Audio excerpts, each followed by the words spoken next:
सभी को good morning. और हम लोग क्लास शुरू करते हैं। देखिए, कहां पढ़ रहे थे हम लोग? Essential features of bailment, contract of bailment के क्या आवश्यक या विशेषताएं कह सकते हैं या तत्व कह सकते हैं, व्हाटएवर यू लाइक।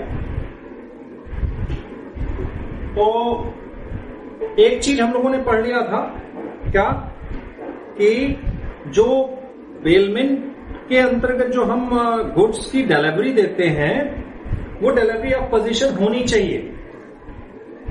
यही पढ़े थे ना, डिलीवरी ऑफ पोजीशन, जो कब्जा माल हम ट्रांसफर करते हैं temporarily to another person for some purposes, तो उसमें क्या है कि वो कब्जे का परिधान डिलीवरी मतलब होनी चाहिए। अब उसके आगे हम दूसरा बिंदु देखते हैं, delivery should be upon a contract. हम लोगों ने जो धारा 148 पढ़ी है 148, उसमें साफ साफ लिखा है, फिर से एक बार देख लेंगे। A bailment is delivery of goods by one person to another for some purpose upon a contract. Upon a contract, और वो कॉन्ट्रैक्ट क्या होगा? Upon a contract that they shall when the purpose is accomplished be return. ये contract होता है कि हम जिस उद्देश्य के लिए वो गुड्स की आपको डिलीवरी दे रहे हैं, उस पर्पस के अकॉम्प्लिश होने पे, पूरा होने पे, you have to return the same. ध्यान रखिएगा, you have to return the same to bailor. तो इसका जो दूसरा एसेंशियल फीचर आप कह सकते हैं वो क्या है? वो है delivery should be upon contract.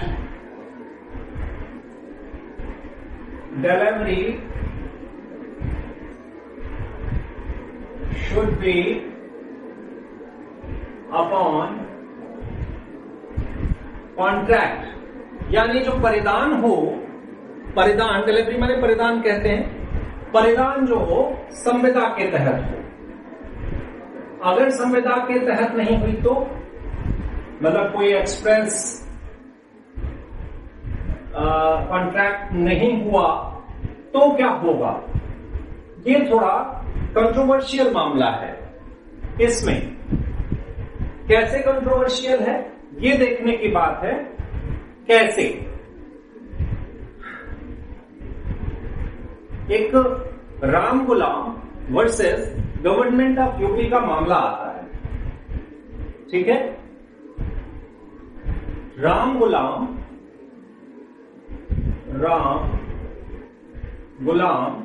Versus state of UP का मामला आता है।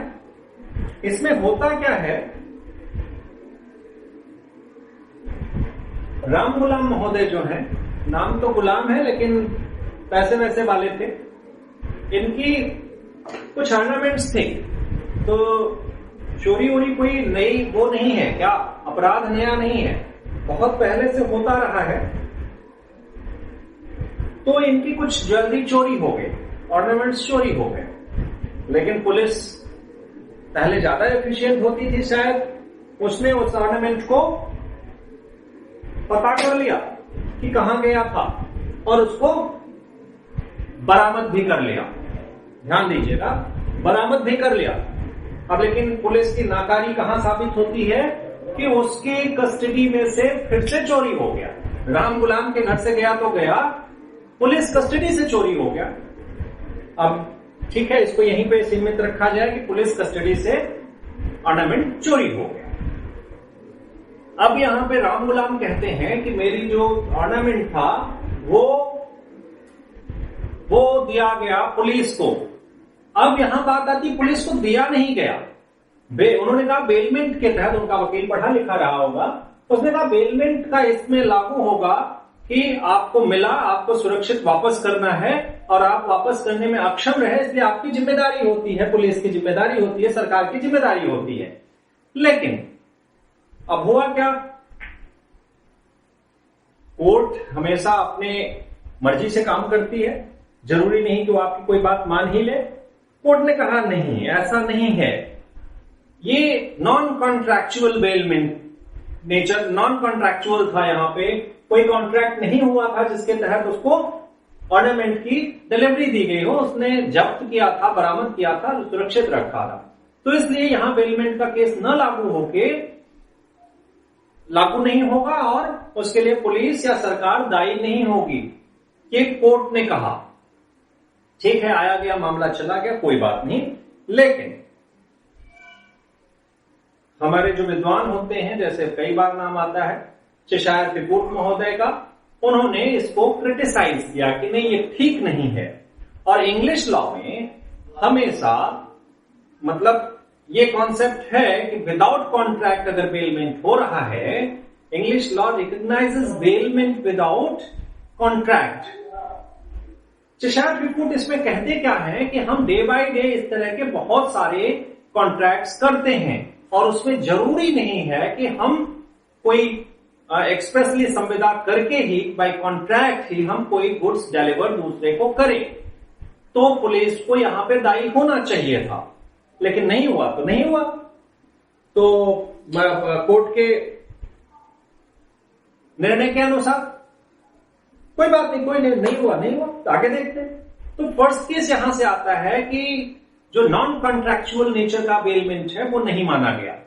आगे जाके इसमें चूंकि इंग्लिश लॉ में था ही कि नॉन कॉन्ट्रैक्चुअल बेलमेंट माने जाने चाहिए बेलमेंट नेचर के, और उनके लिए जो बेली है उसको दायी ठहराया जाना चाहिए। ठीक है,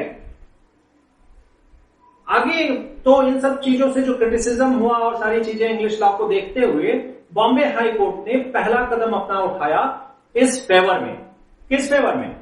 कि नॉन कॉन्ट्रैक्चुअल नेचर का अगर कुछ ऐसा दिख रहा है तो वहां बेलमेंट मान लेना चाहिए। तो आप ये जानिए कि लासला गांव एक केस आता है, पहला ये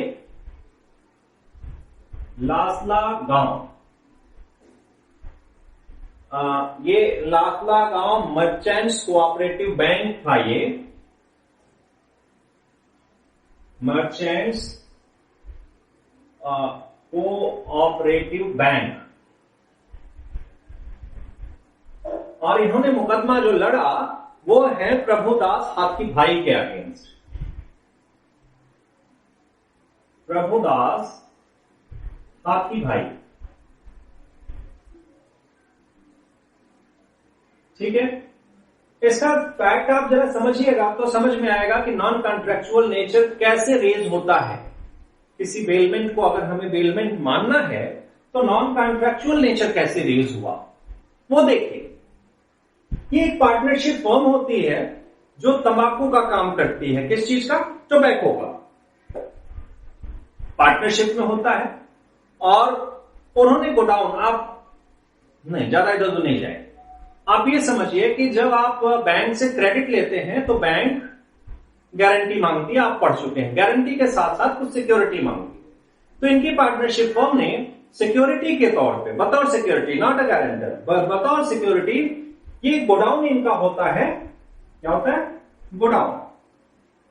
गोडाउन में टोबैको रखी है,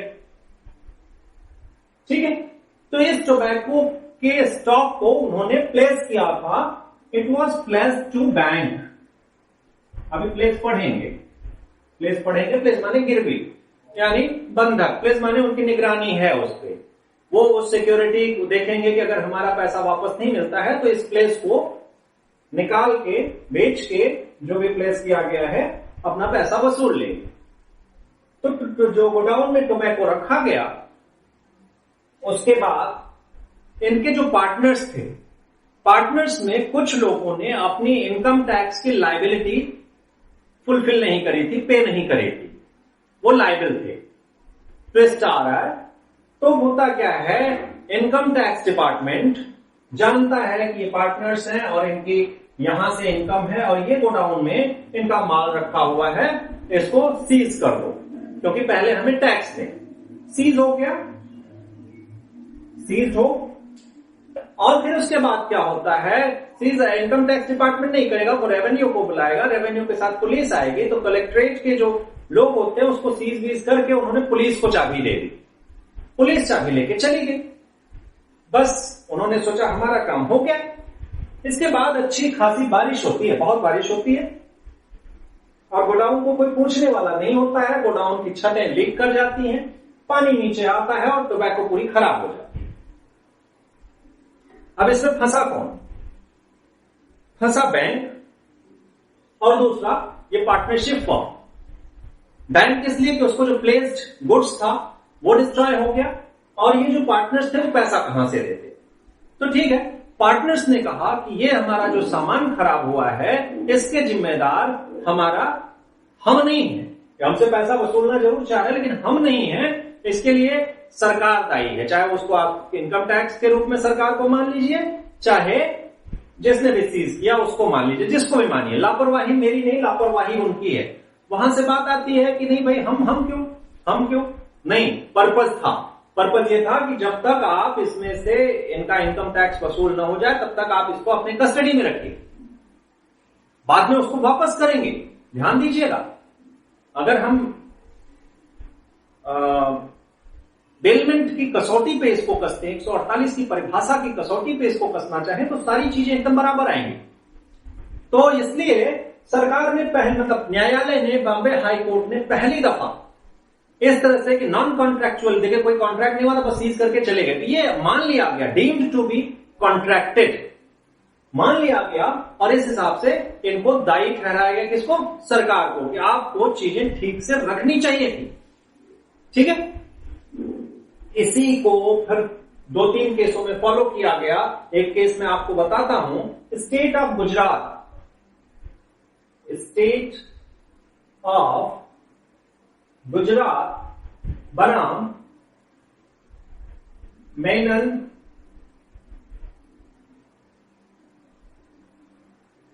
मोहम्मद, MAHOMED स्पेलिंग लिखा है,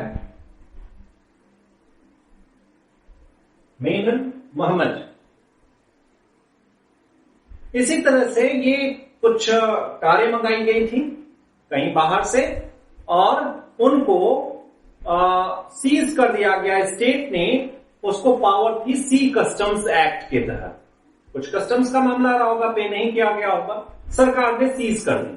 ठीक है, आपने सीज कर दिया, जो कार्स को अगर पकड़ा तो उसको ठीक है, सीज किया, महंगी कारें हैं, आपको टैक्स ही चाहिए ना आपका जो, तो इसको संभाल के तो रखो। संभाल के नहीं रखा, ऐसे ही छोड़ दिया, बारिश हुई, सब खराब हो गई। तो जब इनसे पैसा वसूला जाता है, इनसे टैक्स की बात की जाती है, तो कहते पहले हमारी कार जैसे लिए थे वैसे दो, टैक्स देने की लायबिलिटी थी वो मैं देता, तुम्हारी लायबिलिटी थी कि तुमने सीज किया था उसको ठीक से रखते। तो यहां भी माना गया कि कॉन्ट्रैक्चुअल बेलमेंट न होने के बावजूद, नॉन कॉन्ट्रैक्चुअल नेचर का होने के बावजूद उसमें जिम्मेदारी सरकार की आ जाती है। ठीक है, इसमें शेलेट, जस्टिस शेलेट थे, SHELAT,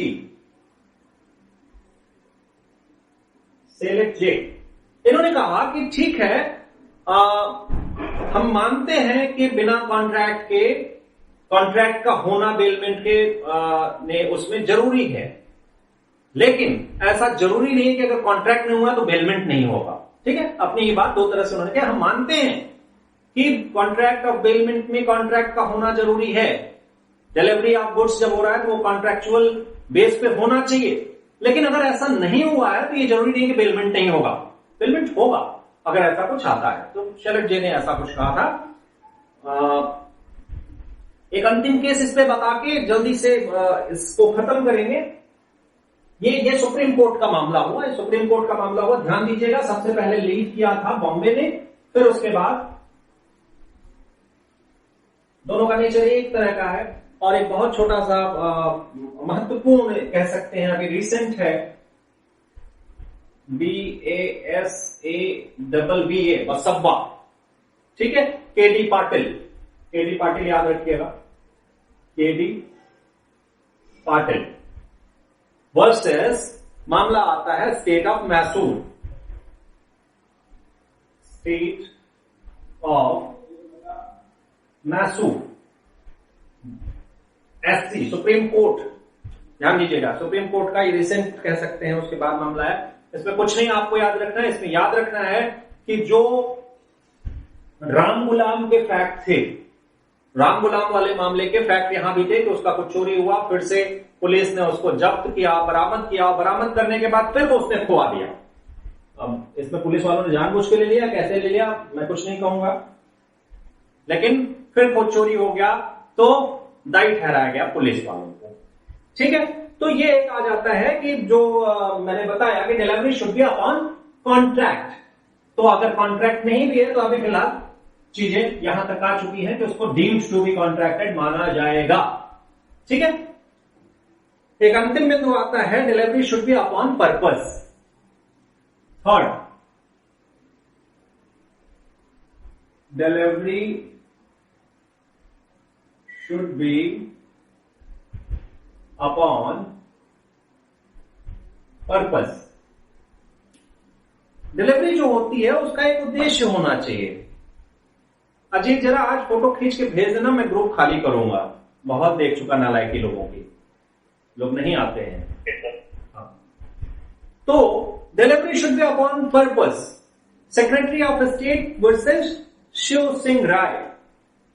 सेक्रेटरी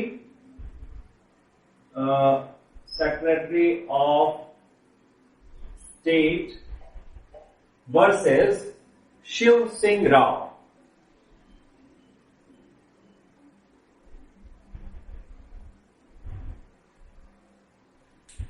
शिव सिंह राव का मामला होता है। इसको बस आप ये समझिए कि किसी उद्देश्य की पूर्ति के लिए अगर किया गया है कोई बेलमेंट और उसके बाद जो बेली है उसको वो वस्तु उसी तरह से वापस कर की जानी है, ये बेलमेंट होता है।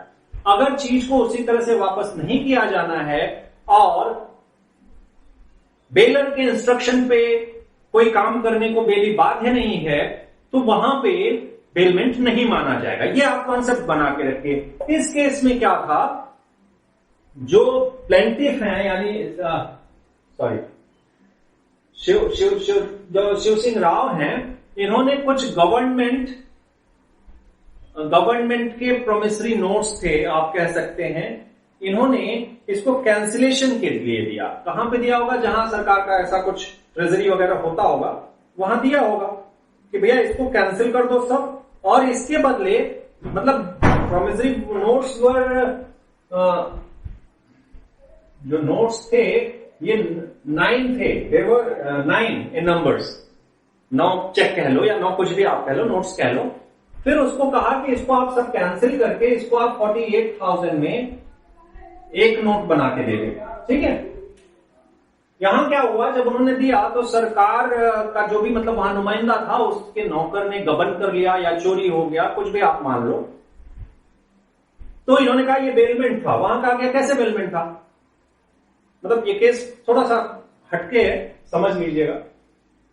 सरकार का कहना हुआ, मतलब न्यायालय का कहना हुआ कि ये कहा गया है कि आप 9 प्रोमिसरी नोट्स लीजिए और उसको एक में कंसोलिडेट करिए और एक नोट आप हमें उसके बदले दीजिए।